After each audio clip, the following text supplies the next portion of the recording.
so much, Winnipeg! Yeah. All right. Woo!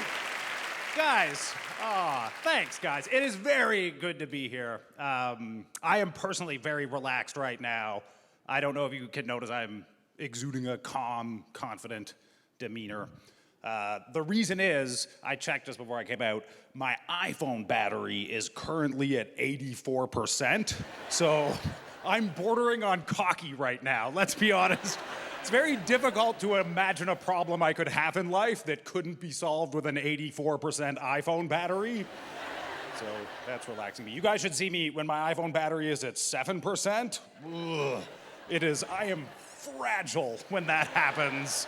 If my wife says, honey, can you make a reservation to that restaurant? I'm like, I don't think I can do that. I turn into an unhelpful government employee. I'm like, I don't have the power to do that right now, sir. Don't make me call a supervisor. And she's like, I am your supervisor. What are you talking about? There's just so much pressure to be successful and advance in life and have a career and do well. And I feel that pressure until I remember there's so many shortcuts you can take that get you there quicker. For example, I don't know if you guys knew this. Did you guys know you don't even need to be a judge to buy a gavel?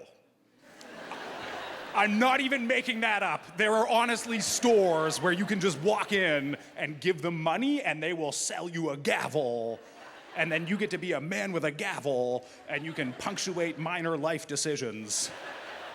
When a waitress says, sir, would you like your coffee with milk or cream? And you're like, cream! She thinks, wow, I bet that guy worked hard in grad school. And you're like, not as hard as you think, lady.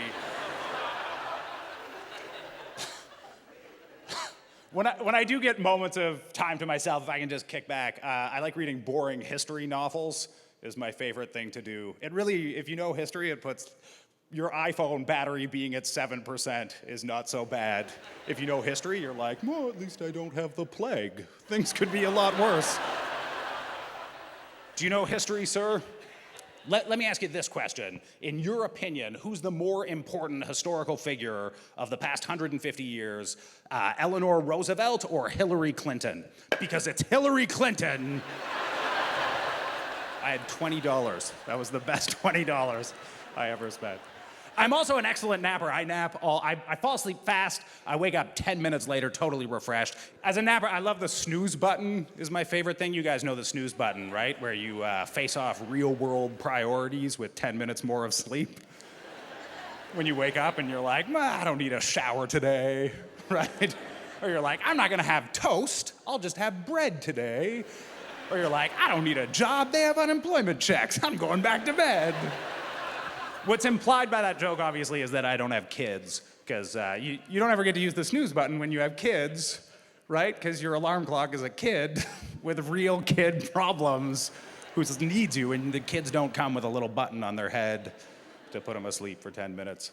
But I do think more people would be willing to have kids if every kid came with a 10-minute snooze button. For when your kids are just being super unreasonable, when your 4-year-old's like, Mom, I don't want a cheese sandwich. I want a grilled cheese sandwich. They're different. It's meltier. You could just hit him and be like, shut up for 10 minutes. Oh, I'm so glad I still smoke. And just have a private moment. Although, to be fair, if kids had the 10-minute snooze button, I promise you parents would way overuse the child snooze button. They would hit it all the time, and then 2 decades later, you'd have a lot of 25-year-olds who are kind of okay at coloring. And oh no! Hey, guys, you have been wonderful. Thank you so much for having me. Have a great night.